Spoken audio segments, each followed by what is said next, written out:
So, this is the Hearts and Stars podcast. We have the Hearts and Stars Gala coming on Saturday.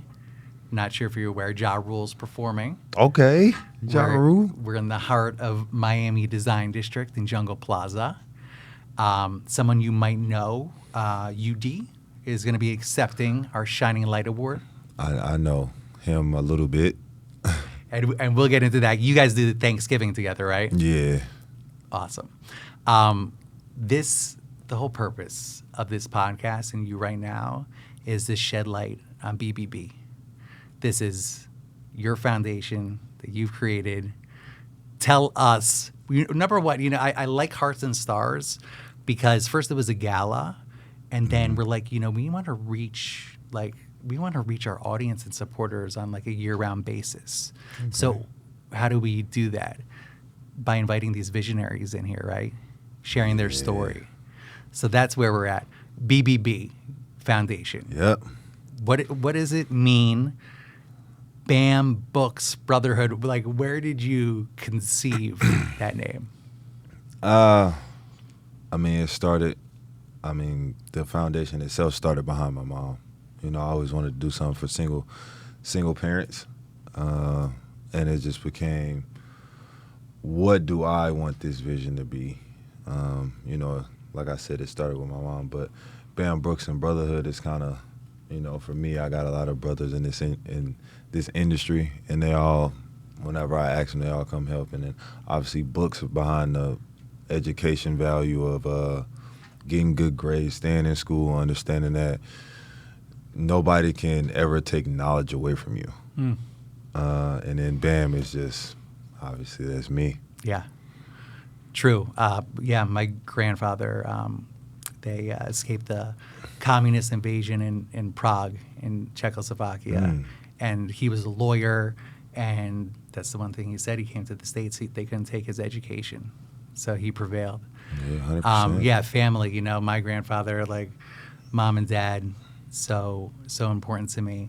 What was it about your mom growing up, and how was growing up with her? And do you kind of attribute that, the momentum that she pushed on you to like on the court, off the court? How did that transpire? I feel like it works both ways.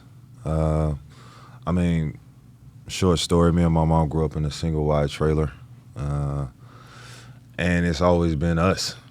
So it's always been her pushing me to be better, not only in the classroom, but also basketball. It's funny watching my mom come to games now and watch games on TV, because when I first started, she could not care about basketball at all. Didn't care.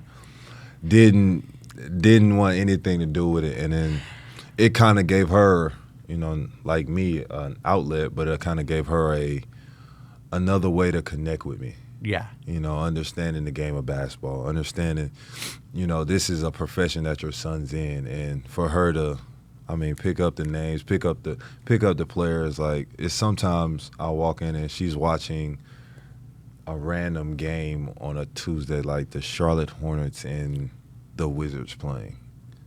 And why? She at this point, she just loves basketball. Wow. Wait, so initially she started out not being a fan, didn't know, thought it was a waste of time for it. You, or what? Nah, she just started.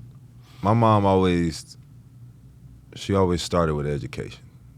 Basketball was cool, but education was number one. Yeah. Now, obviously, when I got older and I got to college, it was a decision whether to stay in school or go to the NBA.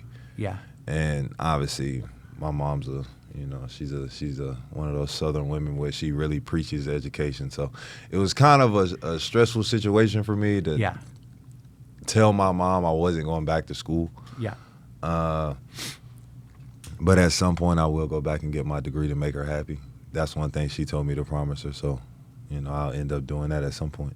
And what is that? What are you passionate about? Journalism, communications. I always wanted to be in front of a mic. There you go. Felt like I could talk all day, and especially we're talking sports, and we're keeping the main thing. Yeah. Well, speaking of going, back to school and books, the partnership that you have with the Children's Trust is amazing. Tell me about like the book stands there. Where are they at? I know we're doing homeless shelters. What does that mean to you to be able to do that? I mean, like I said, I wasn't. A lot of this is based off of because I didn't have a lot when I was younger. So being able to give back to kids, being able to set up events, haircuts. We will have events where obviously we'll pack out the arena for Christmas, Thanksgiving. When you have those type of opportunities, nobody had those when I was growing up. Yeah. So it's kind of like being able to do that for kids now is, to me, they have somebody that they can believe in. You know, they actually see somebody. You know, it's harder when you have a vision and you can't really put like how you want to accomplish that goal, and then you have somebody in your life and it's like, no, I can visibly see you. Like, you're in the NBA, you know, you're doing all these great things. Like, I know I can be that at some point. So for me, it's always about inspiring the youth. You're incredibly active, you know, I'm the CEO of the Little Lighthouse Foundation, and it's every day I'm grinding this out, but that's my job. You know, I've like a list of, you know, initiatives that I want to just tackle with you. You know, I just want to make everybody aware of like, you know, what you're pouring into all of this. Meanwhile, you know, I just been thinking about it. It's just like on the court, the games that you have, but like staying in shape and like practices and the travel and everything. And here you are, you know, we got Mother's Day. You know, we have Thanksgiving, we have the toy giveaway, what you do at your home games, and for, you know, all the kids that you want to like give this experience of like the NBA to. I mean, so you're a 3-time NBA All-Star, 2-time Olympic gold medalist. Defense, I mean, I don't even know how to categorize you, but like all defensive first team can sum it up. Leader of the Miami Heat, and really just like a community champion. Seems like that was a lot of work for me to actually say, let alone for you to do. So hats off to you, and thank you for everything that you're doing for the kids in this community. For sure. One of the real special ones that I really like, and of course, I mean, I imagine you're a self-proclaimed mama's boy. Is that okay if I call you that? 100%. Okay. I listen. That's who I am. I understand that. It's always been me and my mom, so I developed it in a mama's boy. That's my pride and joy. I love it. I love it. The Mother's Day event that you do, 13 happens to be a lucky number in my family too. I love it. Very powerful. So tell me a little bit about the Mother's Day event. You know, you have the 13 moms and their kids. One thing that I really love about this is kind of like giving them the opportunity to be a gentleman. You know, not just kind of like take care of their mom, but tell us about that whole experience. I mean, at some point, a lot of them got to be men. You know, a lot of them have to grow up. They have to understand that you can't be a certain way when you're younger and expect it to change as you get older, a lot of times. So for me, it's giving them the tools while they're young and just put it in the back of their mind. Like, be respectful, but understand also, like, you got to keep a clean cut. You got to be one of those people that, like, you're approachable. You got to be able to talk. You got to be able to read, write, you know, understand languages, whatever the case that may be. And you got to love your mom. Like, you got to be able to understand that, you know, because I feel like a lot of us take it for granted because, you know, we get used to seeing your mom every day. You get used to seeing your dad every day, your parents. But it's like, once they're gone, you know, a lot of people feel like they have, you know, regret because it's like, I didn't get to fully show them, you know, how much I love them. Yeah. And to me, it's being able to show these young men at a young age, like, no, start showing them you love them now. So whenever whoever calls them and they leave this earth, you can be at peace and be like, man, like, I gave them everything I had. You know, And for me, that's what I try to do. So I try to instill that into the younger generation. I wonder how many people, after hearing this, are picking up their cell phone and calling No, their 100%. mom right now. 100%. You should definitely call your mom every day and tell her you love her. I need a minute, Kimmy. No, I'm kidding. I honestly, that you have such a fresh perspective on that. You know, it's one thing I feel like for me as a dad to like absolutely adore and almost like obsessively love my kids, but you know, God willing, they will treat me the way that you treat your mom when they're older. 100%. Like I said, man, I've been blessed in so many ways, so many opportunities, and my mom is a big part of that. And I never want my mom to be in the shadow of anything. Like, I want her to be in the limelight. I want her to have her moments, because when nobody knew who I was and I didn't have a dime to my name, my mom was my number one supporter. And she's been my number one provider throughout all the ups and downs. So, you know, when I have these chances, when I obviously, like, now I can take care of her, I pay her bills, and, you know, she can kind of relax. Yeah. And live her life, you know, that puts joy to my heart, because, like I said, like, I watched her struggle from the time I was born till, you know, I left the house at 17, 18 to go to college.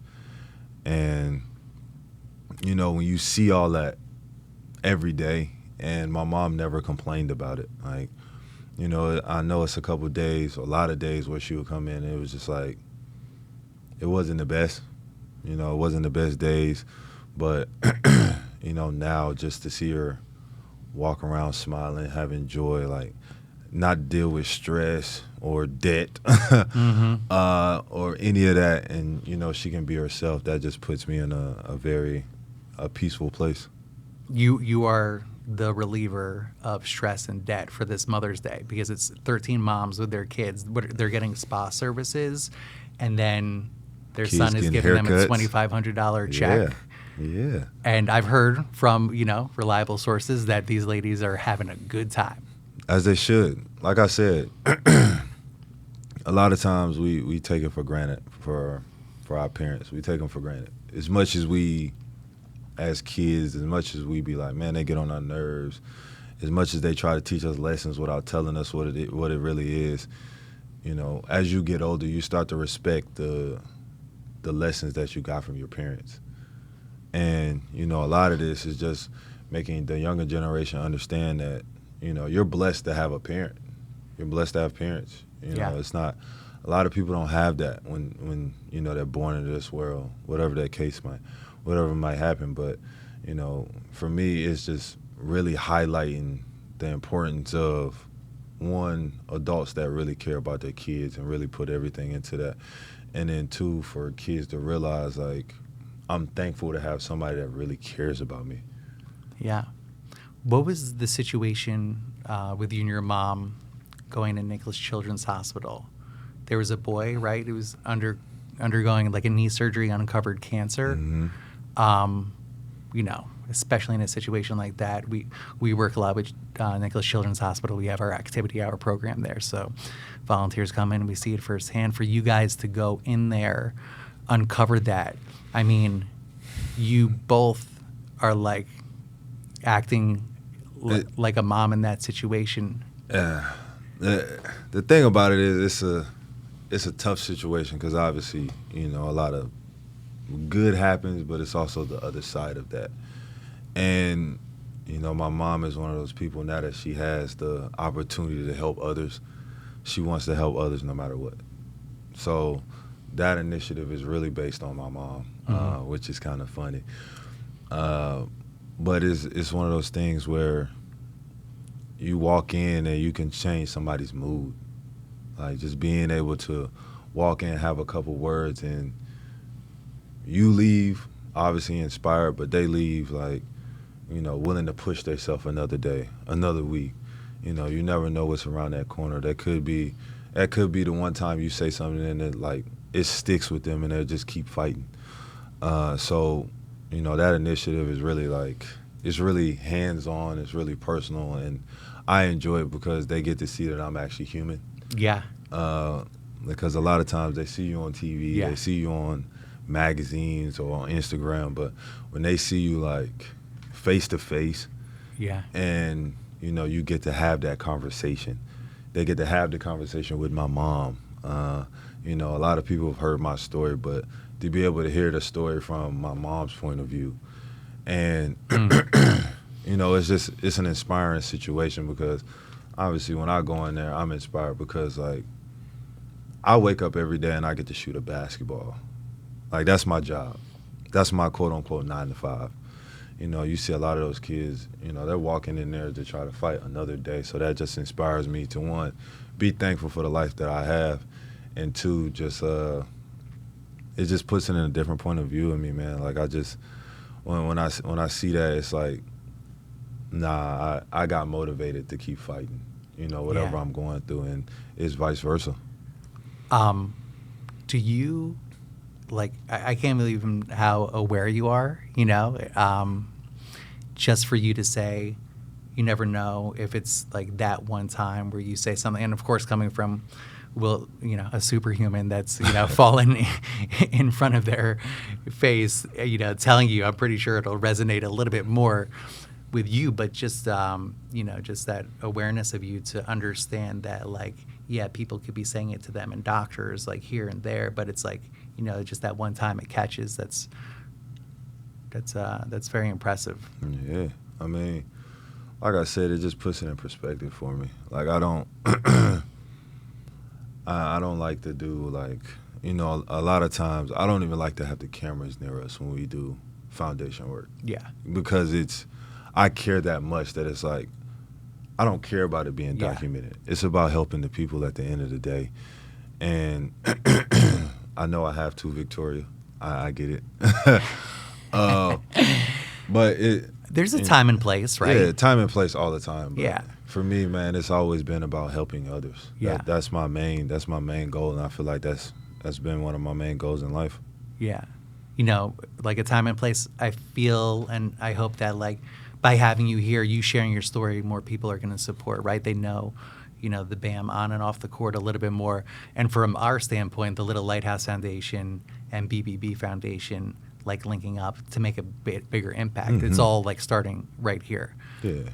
I mean, listen, the more people will have to help with the community, to help with the people that need, that's what really moves the needle. Yeah. That's what really makes the impact, when it's not just one person, it's people hearing it and wanting to get involved.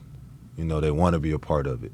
And want to be a part of it for the right reason. Yeah, doing good. Yeah, because to me, I feel like when you do things off of just pureness, like you're always going to get blessings. Like, that's how I think about it. No matter what that blessing is, it could be the smallest blessing.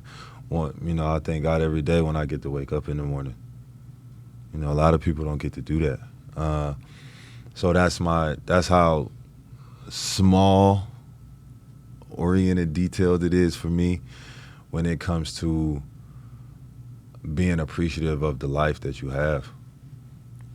I'm sorry, I just have to say, is there, like, some spiritual practices that you do? Because, like, there's a routine. You wake up every morning, you're grateful for life. That's like, yeah, 100%. I mean,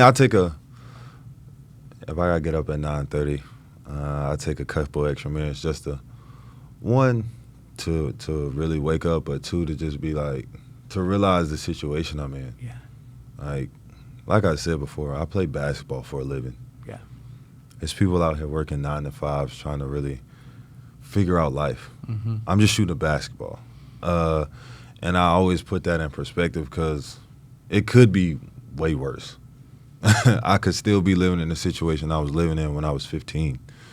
And for me and my mom to make these strides and understand what we have, she constantly reminds me, what you're thankful for, what you need to be thankful for, being grateful for, what you have. And that's been throughout my whole life. So, like, this is just something it's kind of routine at this point. Yeah. I wake up and it's kind of like just, and it doesn't have to be a lot. For me, it's just like more just being like, man, I'm thankful to be here. With your humility and your groundedness, I know that I'm probably gonna have to cover some of the, accomplishments and key things that I want to ask, because I'm not sure if you'll divulge. But that boy at the Nicholas Children's Hospital, you guys covered all the expenses. He came to a Heat game. The Heat game. I mean, that whole experience. I mean, tell me about what happens at a Miami Heat home game. A lot happens at a Miami Heat home game. And I don't get to see a lot of it. Yeah. But there's upgraded seats. There's Yeah. BAM merch. There's trivia.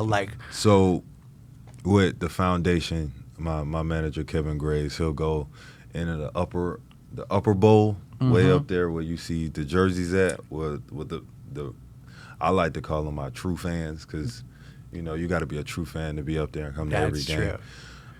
You guys look little down there. Yeah, we look like ants.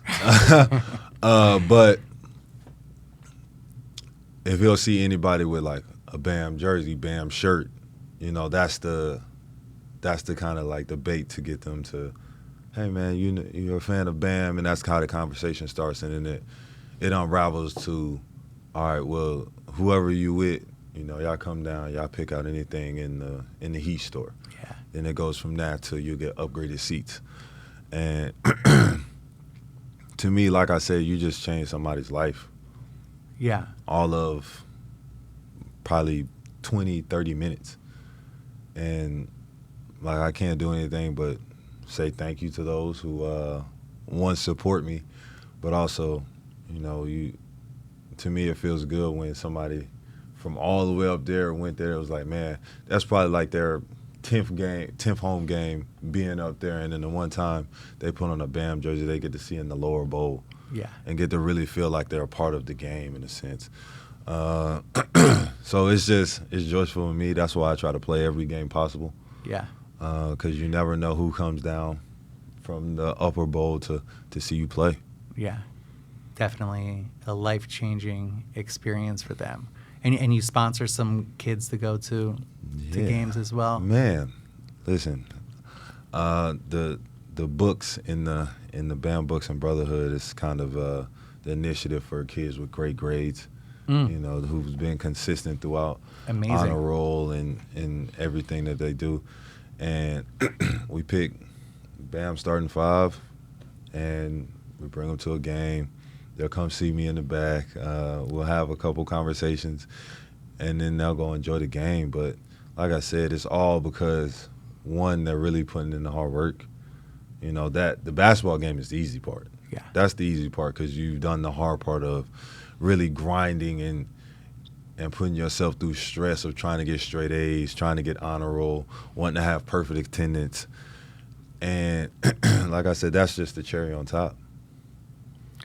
What's this 13, obviously? What is the meaning behind 13? And is there a value of 13 somehow associated with any points that you're making? So what is it? I don't want to be wrong. $13 per basket? Per basket is 13. So that's why you see my numbers increase a lot, because we got a lot of home games. Yeah. So, every basket is $13, just going trying to figure out, we support Children's Hospital. It goes to the toy drive, goes to Thanksgiving. We do this thing called racking, which is called random acts of kindness, where we could walk in a store and, we see a lady pushing a cart of groceries, and we'll pay for her groceries. Yeah. And, that's what a lot of that goes to. Yeah. And then, of course, you have your basketball camp. What's that 1-for-1 model that you do? 1-for-1. This is so you're sponsoring a child to attend, and Yeah. you can have a child attend out of pocket, and then you're sponsoring one to attend. Yeah. So it's kind of like the thing, buy one, get one free. Exactly. Because I feel like, some kids do need that opportunity to not have to pay to go to my camp. I feel like that's what it is. And when you come to camp, it's about basketball, but it's also about teaching you about, knowledgeable, being respectful, the whole nine. It's not just basketball. So for me, it's being able to really touch the kids. And I know, like I said, I was one of those kids where I couldn't afford it. I couldn't afford to go to basketball camps when I was younger. Mm-hmm. So to me, it's like having a chance to go get kids that were in my situation and get them to come to camp. Like I said, you don't know how that impacts their life. That could change the trajectory of what they wanted to do. Yeah. And where is it hosted? So since the camp is getting bigger, it's been moving. The last time we had it, it was at Slam. I think Great, yeah. You've heard of Slam? Of course. Yeah, so the last time I don't know where to be this upcoming summer. You got to talk to Victoria. She'll figure it out, though. That's great. I mean, one of your incredible gifts is donating basketball courts. So it sounds like you might have a variety of basketball courts if they would allow you to host there. 100%. Well, we just did one, and with me and D Wade, obviously that was kind of like the passing of the torch for, not just me to D Wade, but like the community. Yeah.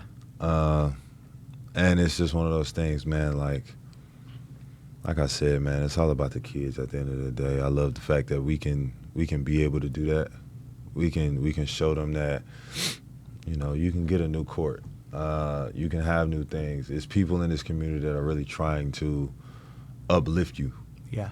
And, the court is the smallest thing about it, but I truly enjoy it because I get to see kids on a court that has, like, my name on it, which sounds crazy. Like, That's crazy. I remember when I was younger, I used to pull my goal out in the middle of the street and play basketball. Yeah. So being able to refurbish courts and see my name is like, I'm blessed to be a part of that, and I'm blessed to see kids, like, actually using it. And it's just crazy to me. How old are you? 27? 27. And you've been the entire time with the Heat? Yep. Wow. I mean, I feel like you've been playing for a lifetime. Yeah. It's pretty insane. Years starting to add up. I think you're doing okay. Yeah. The Miami Heat Arena, man, that must mean so much to you. And for you to host your toy giveaway there, 35,000 toys, right? Mm-hmm. You bust out 1,000 kids. And can you explain kind of like how you gamify the situation? Because I heard there's like a shot clock or a buzzer. How we do it is usually when you come from the top of the arena, you go down the steps. And as soon as they get down the steps, you see all the toys. Obviously, you know how kids get. The energy gets to going. And you have a minute. I think it's a minute and 15. What is it? It's 8 minutes? 8 minutes on the clock, right? You get 8 minutes for 50 kids to carry as many. Carry everything you can grab, and you see them, like, a lot of them be walking with four big toys trying to figure it out, and but yeah, you get 8 minutes to just pick whatever you want. Wow. And they get a little assistance, but we can't help them too much because then some kids will try to go out with golf carts and grocery carts and everything. So it's just fun to see them really, like, everybody's just scrambling.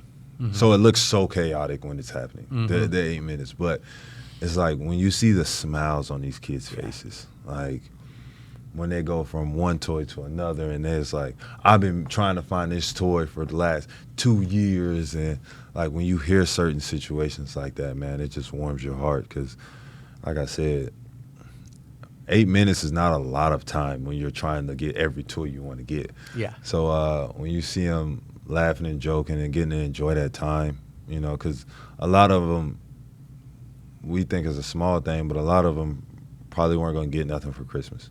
Yeah. They probably had to wait. And, to have that moment where they're like, I get to get anything. And they give you those big eyes, like, anything, just anything.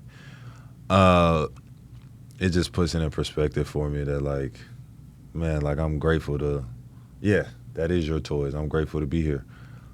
And the relief of mom and or grandma or any family member who wants to give that toy away, and they're fulfilling that. Yeah, like I said, those toys are literally, you get 8 minutes to pick for whoever and whatever you want. Yeah. So, like I said, man, like when you have those type of opportunities to pack out an arena like that, like I remember watching D-Wade and them in the finals, and then fast forward, like I'm part of the team. It just speaks volume to like, it's like a full circle moment for me sometimes. Yeah. Because when I look at it, I'm like, at some point, one of these kids might be in a Heat jersey. Exactly. And being like, I remember when Bam Adebayo invited me to have 8 minutes to get my toys for my sisters, brothers, whoever it is, and have that full circle moment as well. Yeah. So, I also appreciate and acknowledge the fact that, like, you bringing them to the arena for the toy distribution for kind of the upgraded seats, which you do at the home games. They now were in the, I call them cheap seats. Cheap seats. Is that Cheap okay? seats, yeah. You call them the big fans? yeah, I call them the true fans. The true up there. fans. Yeah, the true fans. Well, they come down and maybe they're a little bit closer. They can experience the game a little bit more, the kids at the toy giveaway, and they're seeing elements of the arena. Maybe they won't be like, an NBA All-Star, but they could participate in any of the many careers that the Miami Heat Arena has to offer. 100%. And, like, I feel like a lot of those kids won't forget what that experience is like. Like, some of them just took the opportunity to just sit on the front row, the cushioned chairs, and where we sit at, being able to walk around. I know one kid was asking me like, "Hey man, like, so what is like running on this court all the time?" And I never thought about a kid asking me that, like, what it's like to run on this court all the time. And I was like, I really do enjoy that. You hear the sneaker squeaks and you understand. But to fast forward, he was like, "Yeah, because I play on concrete," and I was like, it kind of stunned me because it put me back in like the situation when I was younger, and I was like, "Dang, we used to," and I had to tell my story like, "Yo, we both played on concrete courts. At some point, you'll be playing on one of these," and it's just one of those moments to inspire people. But that was one of the questions that really caught me off guard because I really didn't know how to answer it. You're like, let me think back. Yeah, for let a me minute. think back for that. But to have the time to play horse with that kid on that court, Yeah. like he won't forget that. Yeah. I won't forget that. Yeah. And it might be some point where he'll get older and be like, I got the chance to be in. You never know. He might be in the NBA. Yeah. He might look at me and be like, "I remember when we was on the Heat court playing horse." Yeah.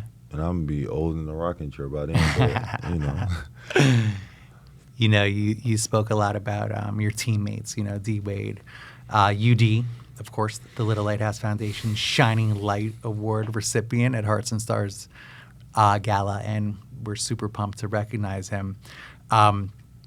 I was just at, the Wynwood housing, which he just did the ribbon cutting for, and saw him there and connected, and all the initiatives that he does and you do, and then you guys get to join forces for Thanksgiving, which is just an incredible opportunity.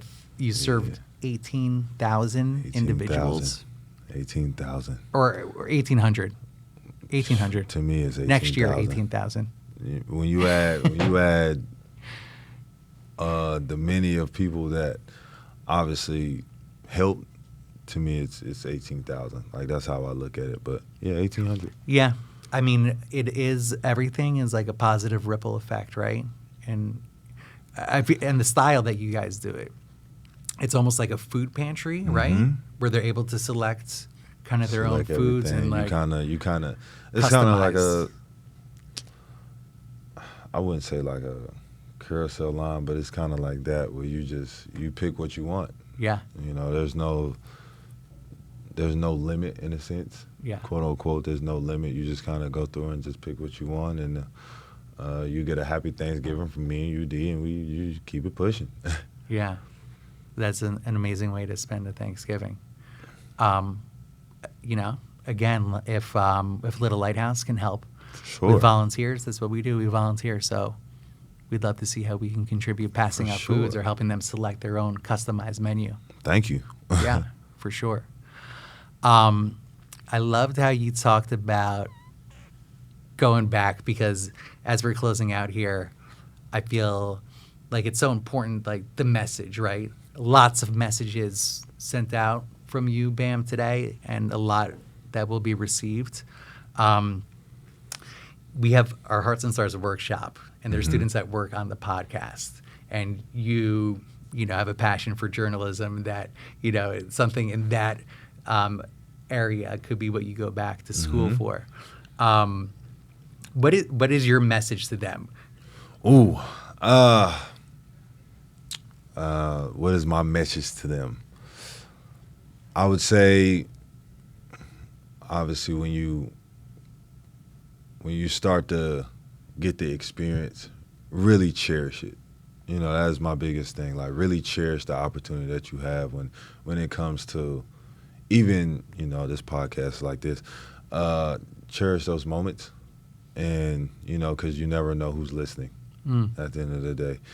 And, don't shy away from your opportunity. Really take your opportunity head on, and understand, like, it's a door that can open for you if you keep pushing through.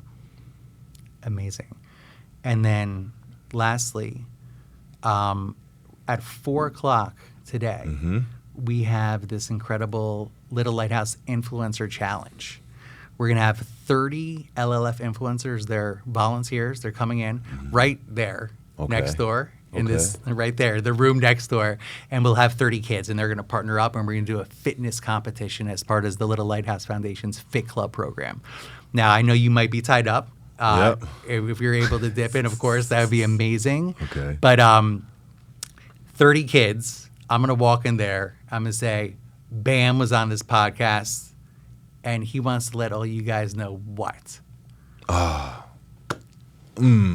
was on the podcast. Fit Club program. They're in there working out. They're in there with working out. Volunteer partners.